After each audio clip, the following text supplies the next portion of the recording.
you're the first woman I interview.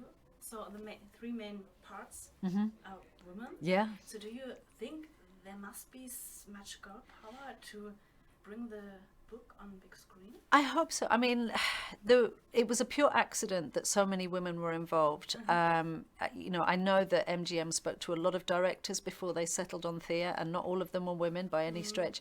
I think they asked me to write the screenplay simply because I'd written the book, so it wasn't because I was, a known screenwriter. And then we just happened to have three of the most amazing female producers. But that being a happy accident, I think it gave us something on set. There was such a collaborative element to the way we all worked together. I think it was a bit special, and I think one of the reasons I hope the movie succeeds, one of the many reasons I hope the movie succeeds, is that I hope that we show people that it's, having women at the helm is a really good thing, not something to be frightened of. Yeah. And I read the book half a year ago, and it makes me laugh, it makes me cry. Oh, so, thank you. And same when I watched the movie. Just one second. What do you do? What do you have to do to preserve that atmosphere of the film? That it's not that greasy. Greasy. That's a great word. That's a great word. I think we worked on that every single day. When Thea, the director, and I sat with each other just working on the script for months before we even started filming, we were asking ourselves that exact same question all the time. How do we retain the humor? How do we make people feel emotion, but without becoming cheesy, but without becoming sentimental? Because I think you can have big emotion in a film without necessarily falling into sentimentality. And that was something we were kind of tweaking it every single day to try and make sure that we kept that balance. And I'm really glad that you think we did. Yeah, I think.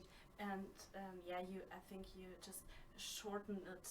Yeah, I mean, that's the big problem with adaptation, is that if we wanted to retain everything that was in the book, the film would be 6 hours long.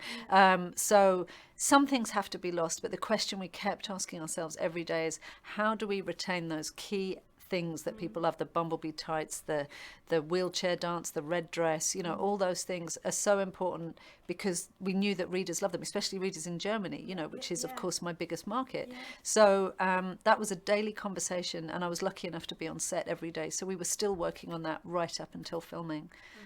And it's a very special love story, but why do men have to watch the movie? Do you know what the best thing is? The number of men that are getting quite emotional about this film. My husband went to a screening recently, and he went into the men's restroom afterwards, and he said there were so many men just sniffing, saying, I have hay fever.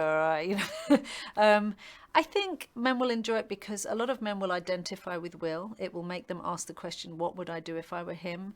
But also, it's not just a weepy. It's not like a slushy romantic film. It should make you laugh, as well as feel some emotion, but it's not, it's not a cheese fest, as they say. So hopefully men can enjoy it too.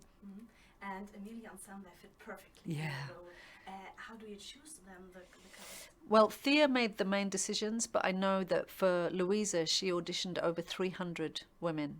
She was so keen to get that part right, because I think if you don't get Emilia and Sam right, Louisa and Will, right, you don't have a film. And so she spent months searching for the right people, and the moment that Emilia, I kept them mixed up, walked in the door, we knew that we'd found Louisa. And then when we first saw her and Sam together, I understood chemistry. I suddenly understood why some characters just come alive on a screen and others not so much. So I hope the audiences see it the way that we saw it.